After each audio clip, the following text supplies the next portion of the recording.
నమస్కారం. Lucky cinema tech channel ప్రేక్షకులకు స్వాగతం. మా ఛానల్ని ఆదరిస్తున్న ప్రేక్షకులకు ధన్యవాదాలు. కొంతకాలం క్రితం మెగా అల్లు కాంపౌండ్ల మధ్య ఏర్పడిన అగాధం అలా పెరుగుతూనే ఉన్నట్టుంది తప్ప తగ్గే సూచనలు కనబడడం లేదు.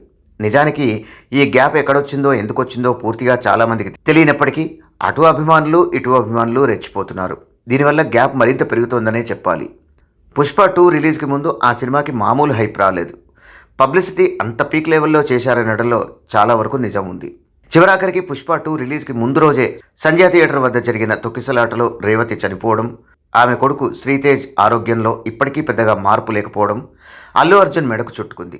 ప్రెస్ మీట్ పెట్టి గంటన్నర లేటుగా రావడం, ఆ ప్రెస్ మీట్లో అల్లు అర్జున్ మాటల్లో ఎంతమాత్రం పశ్చాత్తాపం కనిపించలేదనే టాక్ రావడం సమస్యను మరింత జటిలం చేసింది. చివరాఖరకు అల్లు అర్జున్ని అరెస్ట్ చేయడం, రిమాండ్కై చెంచల్గూడ జైలు వరకు వెళ్లి బెయిల్ వచ్చినా తెల్లవారుజామున విడుదలవడం అల్లు కుటుంబాన్ని కుదిపేసిన మాట వాస్తవం. అల్లు అర్జున్ చిక్కడపల్లి పోలీస్ స్టేషన్కి బయలుదేరే ముందు ఆయన సతీమణి స్నేహారెడ్డి కంటతడి పెట్టుకోవడం, అర్జున్ ఆమెను ఓదార్చడం వీడియోలో స్పష్టంగా కనిపించింది. ఇప్పటికీ బన్నీ బెయిల్ మీదే ఉన్నారు. సమస్య ఇంకా పూర్తిగా సమసిపోయినట్టు మాత్రం కాదు. దీనికి తోడు మెగా అల్లు కుటుంబాల మధ్య రాజుకున్న సమరం కూడా అంతర్గతంగా ఊపందుకుంది. తమ కుటుంబాల మధ్య ఎలాంటి విభేదాలు లేవని ఎవరూ ఖండించకపోవడంతో సమస్య అంతకంతకు జటిలమైందే తప్ప తెరపడే సూచనలు కనిపించలేదు. అగ్నికి ఆజ్యం పోసినట్టుగా ఇటీవల తమ గీతా ఆర్ట్స్ బ్యానర్పై అక్కినేని నాగచైతన్య, సాయి పల్లవి జంటగా చందు మొండేటి దర్శకత్వంలో తను నిర్మించిన తండేల్ సినిమా ప్రమోషన్లో భాగంగా ఒక తమిళ ఛానల్కి ఇచ్చిన ఇంటర్వ్యూలో చిరుత సినిమా యావరేజ్ అని, రాజమౌళితో తనే మాట్లాడి మగధీర లాంటి సినిమా రామ్ చరణ్ ఖాతాలో పడేలా చేశానని అల్లు అరవింద్ వ్యాఖ్యానించడం మెగాభిమానుల్ని మరింత మండిపడేలా చేసింది.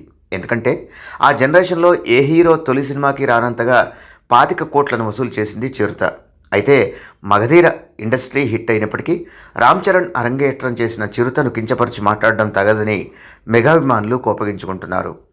ఏదేమైనా ఇలాంటి సందర్భంలో అల్లు అరవింద్ ఇలాంటి కామెంట్స్ చేయాల్సింది కాదనే అభిప్రాయం వినిపిస్తోంది. మెగా అల్లు కాంపౌండ్ల మధ్య ఏర్పడిన గ్యాప్ ఎప్పుడు సమసిపోతుందన్నది కాలమే తేల్చాలి. చూశారుగా, ఈ వీడియో కనుక మీకు నచ్చినట్టయితే లైక్ చేయండి, షేర్ చేయండి. మీ అమూల్యమైన అభిప్రాయాలని కామెంట్స్ రూపంలో తెలిపి మమ్మల్ని ప్రోత్సహించడం మాత్రం మర్చిపోకండి. ఇలాంటి మరిన్ని ఇంట్రెస్టింగ్ వీడియోల కోసం మా ఛానల్ని సబ్స్క్రైబ్ చేసుకోండి.